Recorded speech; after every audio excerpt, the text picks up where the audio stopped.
One of the major problems that we've identified in this case is relationship management. This is because both Shelley and George need to be able to have a good and strong bond in order for them to function well in both achieving their personal and organizational goals. So, when we address the problem of relationship management, we've come up with two solutions, one for the long term and one for the short term. For the short term, we propose that Shelley try and connect with George on a more informal level to build strength of their relationship. And from that, the best possible outcome that we can find is George and Shelley forming a close personal relationship that allows them to function effectively as a team. Hey, George, how are you today? Yeah, good yourself. Yeah, good. How about your days? So far it's been really good. Hey, Hey, George. Sally, how are you? I'm good. How about your days? Yeah, good.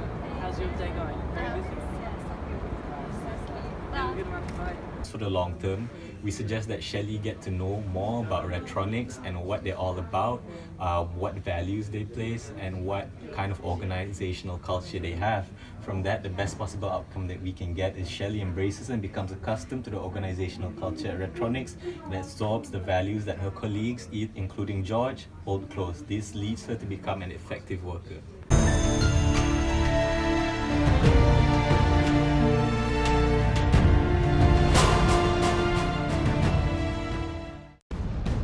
I think the different working styles of Shelley and George disclose the ineffective communication between the employee and the supervisor. It seems that Shelley thinks George is micromanaging her, while George is just using the coaching approach of supportive communication. Furthermore, it seems that both George and Shelley do not count on each other's capabilities due to the lack of effective communication.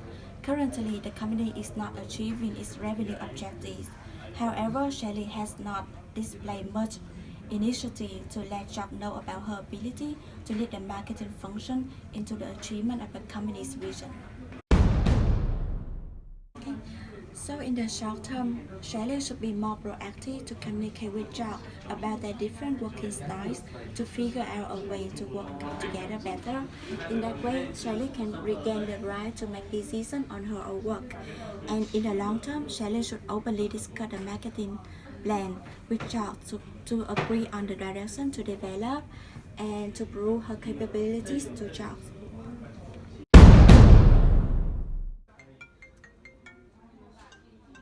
Hello, this is Shelley. Yeah, I'm on my way. Hey, George. Hello, Can Charlie. we start our meeting? Let's start the meeting.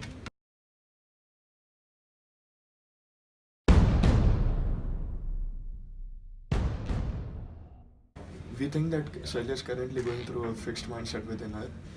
We see that she wants to make independent decisions for the company in the marketing section. The two things that we reflect from this is that she is either good at it or not, and she doesn't like to be challenged.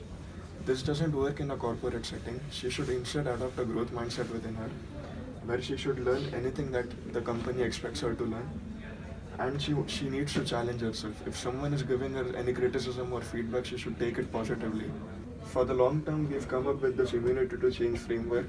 This is designed in context to implement by Shelley in the coming 1 year or two. We find like these are the goals that she should inculcate within her, and these are the barriers that are not allowing her to change. She should mainly focus on these underlying assumptions because these are the root causes for her not to change. And once she starts implementing this framework, we suggest her to start with these two testing assumptions, and we are sure that within the end of next year, she will have these revising assumptions for her. What do you think of this report? I went through your report. I think you can improve a bit more on the third, fifth, and the 10th point. For the third and fifth point, if you could come with some better visuals and you could like explain the visuals, Yes. because they don't make sense to the ordinary customer. And for the 10th part, can you please come up with some charts which explain all the sales data more better? No worries, I'll be working on it.